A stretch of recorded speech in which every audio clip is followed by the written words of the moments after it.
여러분, 한 달 동안 정말 고생해서 일하고 드디어 기다리던 월급날 아침이 밝았습니다.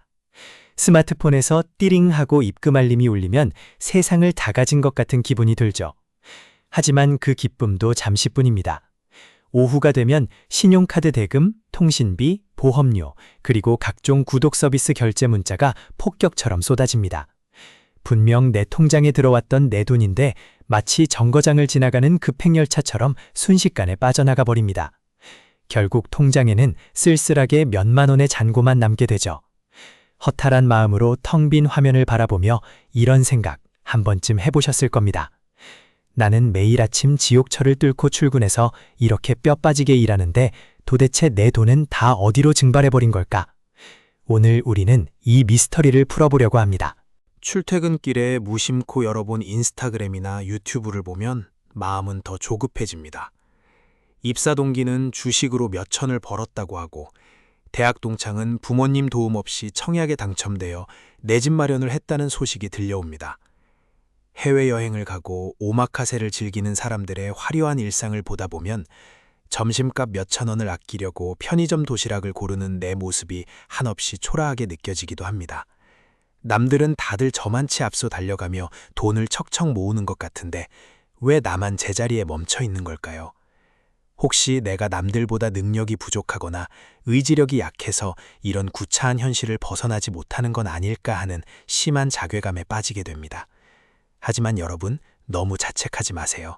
이건 여러분의 잘못이 아닙니다. 우리가 돈을 모으지 못하는 가장 큰 이유는 우리의 의지력이 부족해서가 아닙니다. 애초에 돈을 안 쓰고 버티는 것 자체가 인간의 본성을 거스르는 엄청난 스트레스이기 때문이죠. 심리학에서는 인간의 의지력을 소모성 배터리에 비유합니다. 직장에서 상사에게 시달리고 쏟아지는 업무를 처리하며 이미 하루치 인내심과 의지력을 몽땅 써버렸는데 퇴근길에 맛있는 치킨 냄새를 어떻게 참아낼 수 있을까요? 스트레스를 풀기 위해 충동적으로 결제하는 홧김 비용 혹은 나를 위한 작은 보상이라는 이름의 시발 비용은 텅 빈 의지력 배터리가 보내는 구조 요청과도 같습니다. 무작정 참기만 하는 절약은 결국 풍선 효과처럼 더 큰 과소비로 터져버리기 마련입니다. 게다가 현대 사회의 소비 시스템은 철저하게 우리의 뇌 과학을 이용하고 있습니다. 우리가 신용카드를 긁거나 스마트폰 앱에서 간편 결제 버튼을 누르는 순간 뇌에서는 쾌락 호르몬인 도파민이 순간적으로 분비됩니다. 물건을 소유하는 즐거움은 즉각적으로 주어지는 반면 그로 인한 통장의 출혈은 한 달 뒤에나 청구서라는 형태로 다가오죠. 이 시간적인 격차 때문에 우리의 뇌는 소비를 고통이 아닌 짜릿한 보상으로 착각하게 됩니다. 반대로 적금을 붓고 돈을 모으는 행위는 당장의 기쁨을 빼앗기는 손실로 받아들입니다. 결국 우리는 머리로는 저축을 해야 한다고 외치면서도 본능적으로는 끊임없이 도파민을 찾아 지갑을 열게 되는 함정에 빠져 있는 것입니다.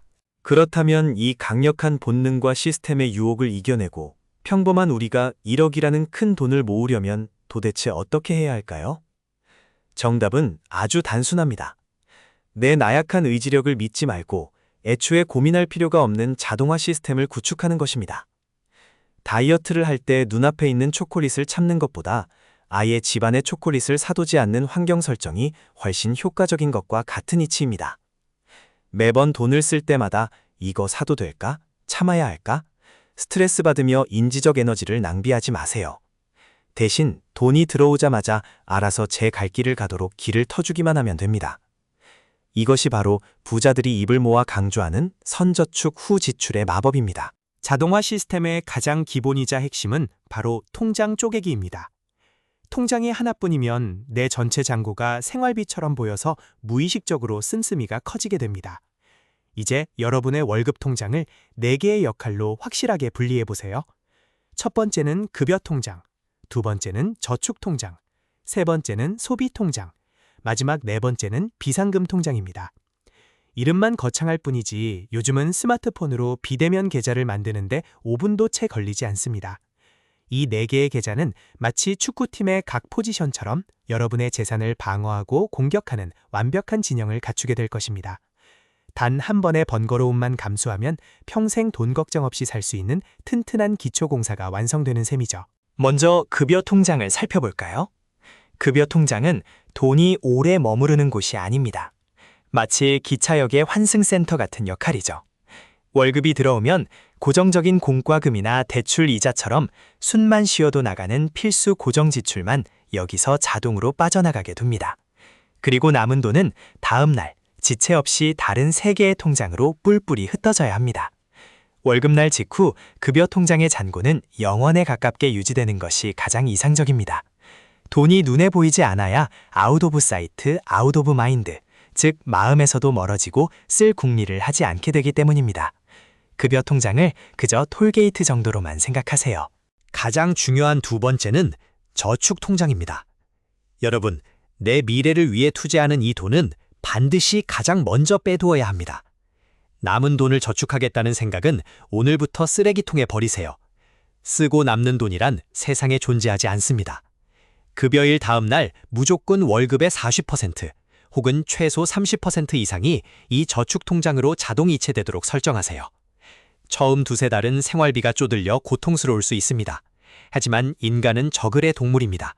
신기하게도 줄어든 예산에 맞춰서 어떻게든 살아가는 자신의 모습을 발견하게 될 것입니다. 이것이 바로 나 자신에게 가장 먼저 월급을 주라는 재테크의 제1원칙입니다. 세 번째는 우리의 숨통을 틔워줄 소비 통장입니다. 저축과 고정 지출을 떼고 남은 돈, 대략 월급의 30에서 40% 정도가 이곳으로 들어옵니다. 자, 이 통장의 핵심은 무엇일까요? 바로 죄책감 없이 당당하게 돈을 쓰는 공간이라는 점입니다. 한 달 동안 이 한도 내에서는 친구들과 치맥을 하든 평소 갖고 싶었던 신발을 사든 아무런 스트레스 없이 마음껏 즐기세요. 가계부에 10원 단위로 기록하며 스트레스 받을 필요가 전혀 없습니다. 잔고가 바닥을 드러내면 자연스럽게 지갑을 닫게 되고 월급날을 경건하게 기다리게 될 테니까요. 소비통장은 여러분이 경제적 억압을 느끼지 않고 롱런할 수 있게 해주는 최고의 심리적 안전망입니다. 마지막으로 비상금 통장입니다. 왜 굳이 비상금을 따로 모아야 할까요? 살다 보면 예기치 못한 일들이 반드시 일어납니다. 갑자기 노트북이 고장나서 새로 사야 하거나 몸이 아파서 병원비가 크게 나갈 수도 있죠. 경조사가 한꺼번에 몰리는 달도 있습니다. 이때 비상금 통장이 없다면 어떻게 될까요? 기껏 열심히 모으고 있던 적금을 눈물을 머금고 깨야 합니다. 한번 적금을 깨는 경험을 하면 재테크의 리듬이 산산조각 나버립니다. 그래서 보통 내 한 달 생활비의 3배 정도는 파킹 통장이나 CMA 계좌에 비상금으로 묵혀두는 것이 좋습니다. 비상금은 여러분의 소중한 저축 시스템을 지키는 강력한 방어막입니다. 제 지인 중에 똑같이 월 250만 원을 받는 두 친구가 있습니다.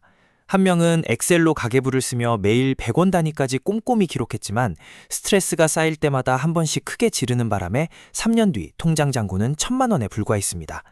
반면 다른 한 친구는 가계부를 전혀 쓰지 않았습니다. 그저 월급이 들어오면 무조건 120만 원을 적금 계좌로 자동 이체해버리고 남은 130만 원으로 아무 생각 없이 생활했죠. 3년 뒤 이 친구의 통장에는 원금만 4,300만 원, 이자까지 4,500만 원이라는 든든한 시드머니가 모여 있었습니다. 매일의 치열한 의지력이 아니라 그저 묵묵히 돌아가는 자동화 시스템이 만든 엄청난 격차입니다. 그렇다면 우리는 왜 흔히 1억이라는 숫자를 목표로 삼으라고 할까요? 1억은 평범한 직장인이 투자 수익보다는 순수한 노동과 저축의 힘으로 도달할 수 있는 가장 상징적인 마지노선입니다. 그리고 이 1억이라는 돈이 모이는 순간 돈이 돈을 번다는 자본주의의 중력을 직접 체감하게 됩니다. 1천만 원에서 5% 수익이 나면 50만 원이지만 1억에서 5% 수익이 나면 500만 원, 즉 몇 달치 월급이 가만히 앉아서 생기는 놀라운 스노우볼 이펙트가 시작되는 구간이죠. 1억은 단순한 돈의 액수가 아니라 여러분이 인생의 주도권을 되찾고 다음 단계로 도약하기 위한 가장 강력한 발판이 되어줄 것입니다. 하지만 지금 통장에 100만 원도 없는데 1억을 모으겠다고 까마득한 산 정상을 올려다보면 쉽게 지쳐버립니다. 뇌는 너무 먼 미래의 보상에는 반응하지 않거든요. 그러니까 1억이라는 최종 목표는 가슴 한편에 고이 접어두고 당장의 시선은 첫 1천만 원 모으기에만 집중하세요. 게임에서 레벨업을 하듯이 1,000만 원, 2천만 원 단위로 작은 퀘스트를 깬다고 생각하는 겁니다. 첫 1천만 원을 모았을 때 나 자신에게 약간의 근사한 보상을 해주는 것도 훌륭한 동기부여가 됩니다. 재테크는 단거리 100m 스프린트가 아니라 평생을 뛰어야 하는 마라톤입니다. 지치지 않는 나만의 페이스를 찾는 것이 무엇보다 중요합니다. 이렇게 자동화 시스템을 갖추고 차곡차곡 잔고가 쌓이기 시작하면 신기하게도 여러분의 일상에 커다란 심리적 변화가 찾아옵니다.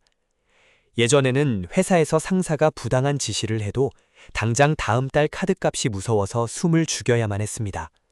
하지만 통장에 내 6개월치, 1년치 생활비가 든든하게 버티고 있다는 사실을 아는 순간 여러분의 어깨에는 보이지 않는 자신감이 생깁니다. 이른바 FU 머니, 언제든 내가 원하면 회사를 때려치울 수 있다는 이 퇴사 자금은 실제로 퇴사를 하지 않더라도 직장 생활의 스트레스를 절반 이하로 확 낮춰주는 엄청난 마법의 물약이 됩니다. 시스템을 돌리면서 효율을 높이기 위해 우리가 해야 할 일은 아주 단순합니다. 억지로 커피값을 줄여가며 스트레스 받지 마세요. 대신 내가 인지하지 못하고 줄줄 새는 무의식적인 지출의 밸브만 꽉 잠그면 됩니다. 한 달에 한 번도 안 가는 헬스장 회원권, 보지도 않는 OTT 구독료, 알지도 못하게 빠져나가는 클라우드 저장소 비용부터 당장 오늘 해지하세요. 내가 정말로 가치를 느끼고 행복해하는 곳에는 과감하게 돈을 쓰되 남들에게 보여주기 위한 소비나 습관적으로 새어나가는 돈을 차단하는 것. 이것이 부자들이 돈을 대하는 가장 기본적인 태도입니다. 상상해보세요. 지금 당장 이 영상을 끄고 주거래 은행 앱을 열어 3개의 빈 계좌를 새로 만듭니다. 그리고 다음 월급날에 맞춰 자동이체 세팅을 걸어둡니다. 이 모든 과정을 마치는데 넉넉 잡아 30분도 걸리지 않을 겁니다. 그리고 딱 1년 뒤 무심코 은행 앱을 열어보았을 때 이전에 본 적 없던 앞자리가 박힌 묵직한 잔고를 마주하게 될 것입니다. 그때 밀려오는 벅찬 감동과 나도 할 수 있다는 짙은 성취감은 여러분의 인생을 완전히 다른 궤도로 올려놓을 것입니다. 더 이상 돈에 끌려다니는 인생이 아니라 돈을 내 발밑에 두고 부리는 주인의 삶이 시작되는 것이죠. 여러분의 땀방울이 담긴 소중한 월급, 더 이상 허무하게 스쳐 지나가게 두지 마세요. 오늘 당장 은행 앱을 열고 통장 쪼개기와 자동이체를 시작하시길 바랍니다. 이 작고 단순한 행동 하나가 여러분을 경제적 자유라는 목적지로 안내할 가장 강력한 첫걸음이 될 것입니다. 오늘 내용이 여러분의 든든한 통장 잔고를 만드는 데 도움이 되셨다면 구독과 좋아요 꾹 눌러주시고 지금 바로 실행에 옮겨보세요. 여러분의 성공적인 재테크 여정을 진심으로 응원합니다.